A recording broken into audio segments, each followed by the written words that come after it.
warahmatullahi wabarakatuh. Perkenalkan, nama saya Lisna Lestari dengan NIM 1901156 dari Program Studi Pendidikan Masyarakat Universitas Pendidikan Indonesia. Pada kesempatan kali ini, saya akan mereview sebuah buku yang berjudul Jejak Islam dalam Kebudayaan Jawa, karya Ahwan Fanani.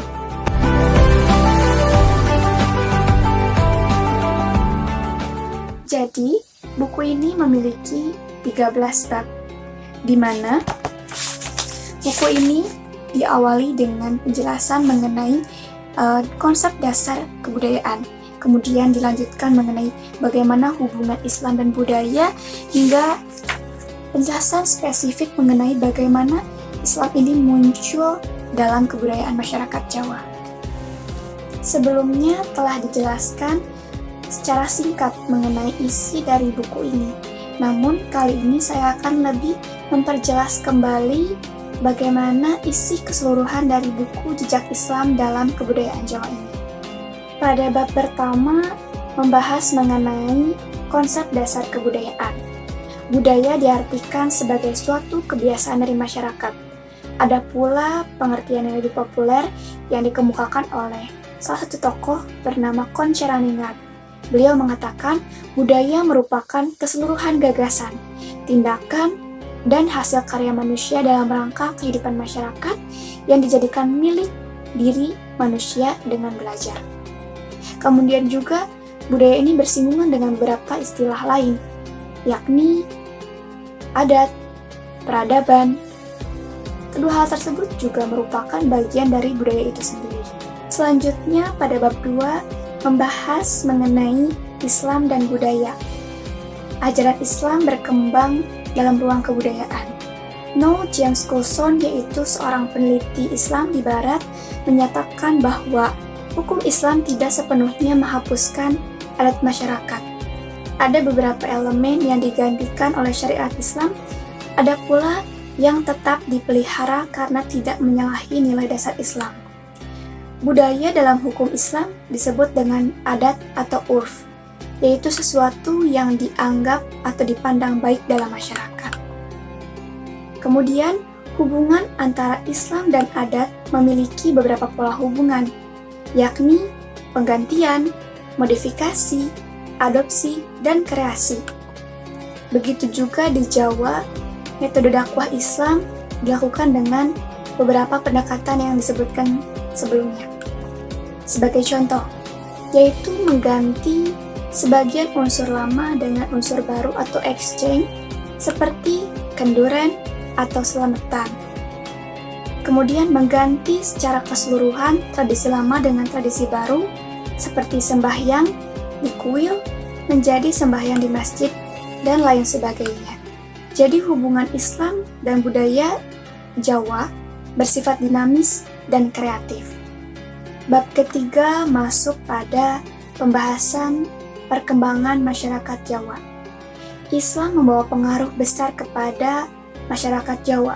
Dilihat dari beberapa aspek, antara lain yang pertama aspek sistem keyakinan masyarakat Jawa, di mana dengan diterimanya ketuhanan versi Islam secara luas dan diserap pemahaman alam gaib dalam Islam.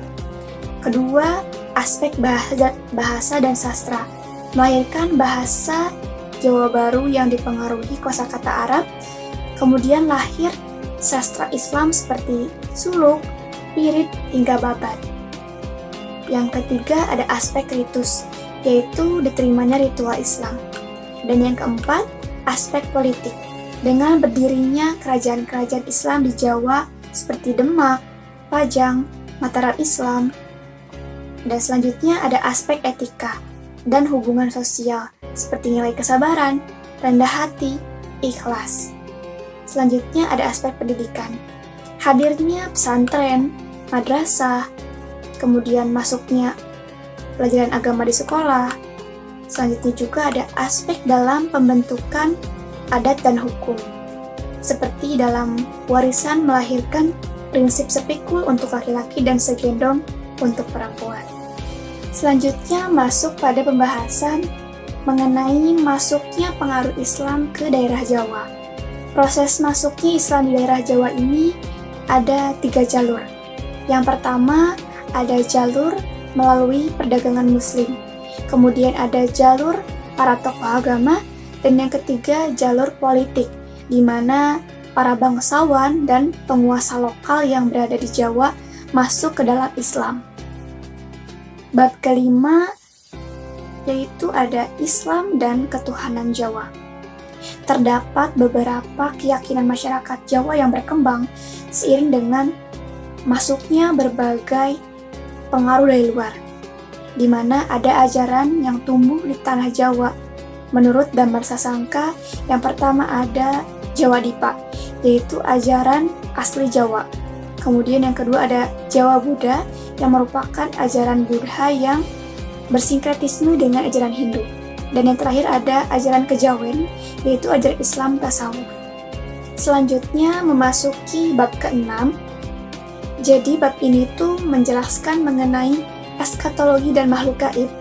Nah, apa sih eskatologi ini? Eskatologi ini merupakan studi atau ajaran mengenai akhir zaman atau kehidupan setelah kematian. Nah, dalam bab ini juga dijelaskan eskatologi Hindu-Buddha, eskatologi Islam, dan juga ada dijelaskan berbagai makhluk gaib yang dikenal oleh masyarakat Jawa. Nah, makhluk gaib yang dipercaya atau dikenal oleh masyarakat Jawa ini ada disebut memedi, lelembut, tuyul, demit, dan danyang. Itu adalah beberapa makhluk gaib yang dikenal oleh masyarakat Jawa. Selanjutnya ada bahasan mengenai ritus atau ritual-ritual masyarakat Jawa. Nah, sebelum adanya pengaruh Islam masuk ke dalam masyarakat Jawa, mereka melakukan berbagai ritual seperti penyembahan roh-roh, penghormatan benda sakral seperti keris, pohon, dan lain sebagainya, dengan memberikan sesaji disertai serangkaian ritual berupa hewan atau makanan. Berbeda dengan saat pengaruh Islam hadir, terdapat beberapa ritual yang dilakukan dalam masyarakat Jawa. Ada yang disebut mitoni atau tingkeban, yaitu upacara pada bulan ke-7. Kemudian ada ritual procotan, yaitu upacara menjelang kelahiran anak pada bulan ke-9. Yang kedua ada ritus kelahiran. Ada beberapa ritual yang dilakukan, yaitu disebut ritus brokohan, puputan, dan kekahan. Yang ketiga ada ritus kematian. Nah, ritus ini tuh banyak ragamnya, mulai dari surtanah, telung dina, patang puluh dina, 100 dina, setahun, dan 1000 dina. Nah, ini tuh disebut juga yang sering kita dengar sebagai 1 hari, 3 hari, 7 hari, atau 40 hari, 100 hari, dan sampai 1000 hari gitu. Jadi ini seperti ritual yang kita sering dengar sebagai tahlilan, seperti itu. Di dalam buku ini juga membahas mengenai Islam dan etika Jawa. Masyarakat Jawa dikenal sangat kuat dalam personal etikanya.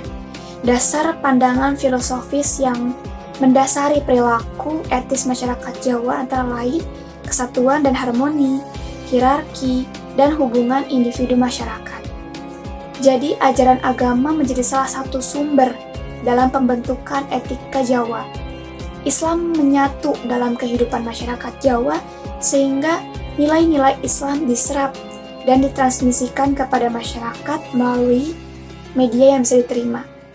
Dengan masuknya Islam ke Jawa, maka ajaran kebaikan Islam pun masuk kepada masyarakat Jawa, sehingga perilaku, etika, atau sikap dari masyarakat dapat menjadi lebih baik lagi. Selain Islam dan etika Jawa, dijelaskan pula mengenai Islam dalam pendidikan Jawa.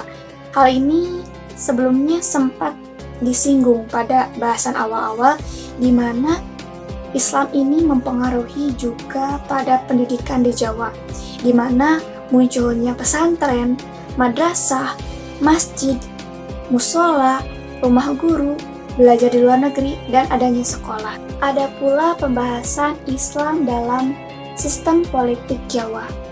Yang pertama, pengaruh Islam dalam sistem kekuasaan Jawa, yaitu perubahan kekuasaan Raja Dewa sebagai titisan dewa dalam sistem kekuasaan Hindu berubah menjadi raja sebagai wakil Tuhan atau disebut juga Khalifatullah.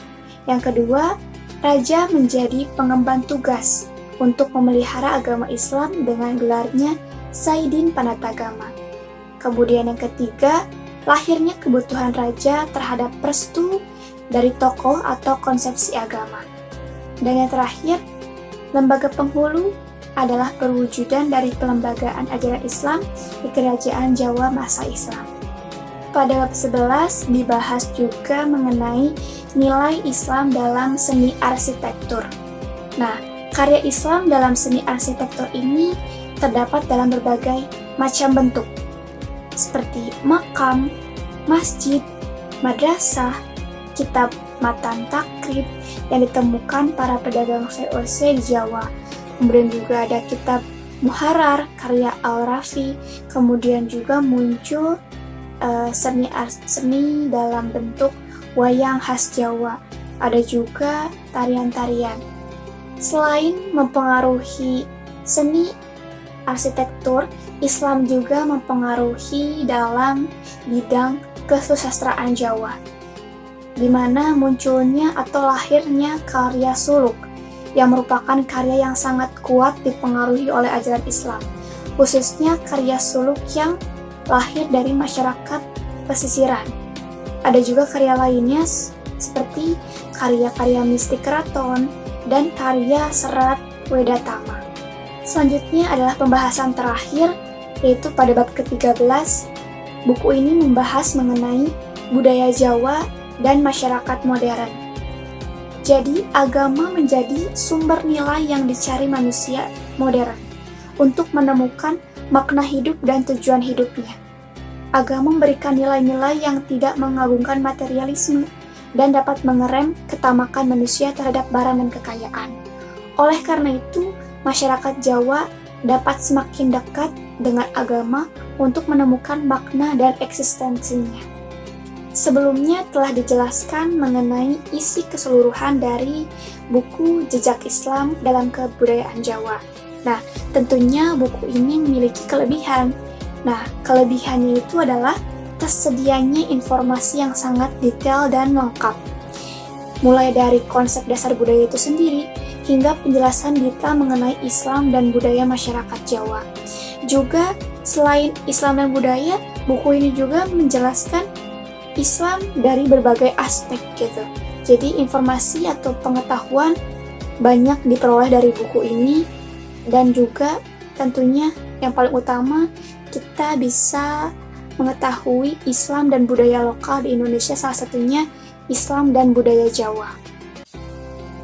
Namun selain memiliki kelebihan, terdapat juga sedikit kelemahan yang dimiliki buku ini, di mana bahasa yang digunakan terlalu baku dan juga masih terdapat beberapa istilah yang saya kurang paham gitu, sehingga saya harus membacanya berulang-ulang dan harus mencari makna dari istilah tersebut gitu dalam sumber lain seperti itu. Kemudian juga buku ini hanya berisikan teks saja dari awal hingga akhir.